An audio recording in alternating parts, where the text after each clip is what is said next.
The book of Proverbs. The word proverb typically refers to a short, clever saying that offers some kind of wisdom, and this book has a lot of those. But they're almost all in the center section of the book, chapters 10 to 29. But there is way more going on in the book of Proverbs, especially at the beginning, chapters 1 through 9, and the conclusion, chapters 30 and 31. The book's been designed with an introduction, chapter 1, verses 1 through 9, and it first of all links this book to King Solomon. Now remember the story in 1 Kings chapter 3. Solomon had asked God for wisdom to lead Israel well. And so Solomon became known as the wisest man in the ancient world. And we're told in 1 Kings chapter 4 that he wrote thousands of proverbs and poems and collected knowledge about plants and animals. So Solomon was like the fountainhead of Israel's wisdom literature. So while not all the material in this book is written by him personally, he is where Israel's wisdom tradition began. The introduction says that by reading this book, you too can gain wisdom. Now, wisdom for most of us means knowledge, but the Hebrew word chokhmah means much more than just mental activity. It refers to action also. So think skill or applied knowledge. This is why back in the book of Exodus, chapter 31, it was artists and craftsmen in Israel who were said to have chokhmah. So the purpose of this book is to help you develop a set of practical skills for living well in God's world. And this gets linked with another key idea in the introduction, the fear of the Lord. Now, fear here is not about terror. It's about a healthy sense of reverence and awe for God and about my place in the universe. It's a moral mindset that recognizes I am not God and that I don't get to make up my own definitions of good and evil and right and wrong. Rather, I need to humble myself before God and embrace God's definition of right and wrong, even when that's inconvenient for me. Now, this introduction leads us into the first main section of the book, chapters 1 through 9, which also doesn't contain short one-liner proverbs. Rather, what we find here are 10 speeches from a father to a son about how the son should listen to wisdom and cultivate the fear of the Lord and live accordingly, which means a life of virtue and integrity and generosity, all of which lead to success and peace. The father warns his son also about folly and evil and stupid decisions that will breed selfishness and pride, all leading to ruin and shame. And so the son should make the pursuit of wisdom and the fear of the Lord his highest goal in life. And this way of thinking, it forms the moral logic of this entire book.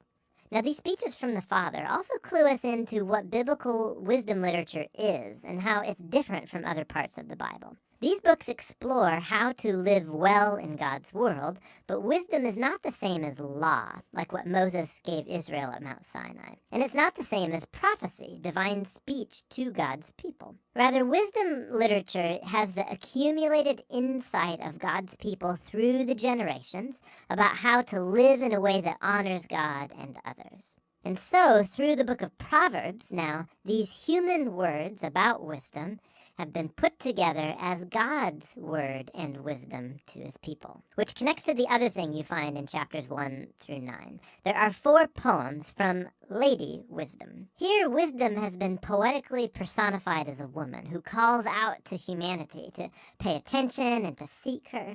Wisdom says that she is woven into the fabric of the universe, and so wherever you see people making wise decisions, they are relying on her. So you see someone being generous or having sexual integrity or upholding justice. They are drawing on wisdom.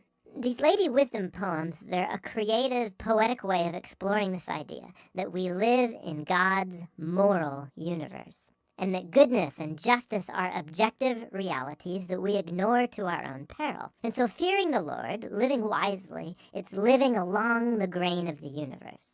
Now together, these 2 sets of speeches from the Father and Lady Wisdom, they make a powerful claim about this book, that you're not simply reading good advice, you're reading God's own invitation to learn wisdom from previous generations. And so in the next section of the book, chapters 10 through 29, we find hundreds of ancient proverbs, and they apply wisdom and the fear of the Lord to every life topic you could imagine: family, work, neighborhood, friendship, sex, marriage, money, anger, forgiveness, alcohol, debt, everything. And these are all filtered through the value system of Proverbs 1 through 9. Now, these Proverbs, they're all pretty short. They're easy to memorize. And actually, this section of the book is meant to become a reference work that you return to time and time again throughout the years, which raises some important issues in learning how to read these Proverbs. First of all, Proverbs are by nature about probabilities. So you fear the Lord and you make wise, good choices, things will likely go well for you. And if you don't fear the Lord,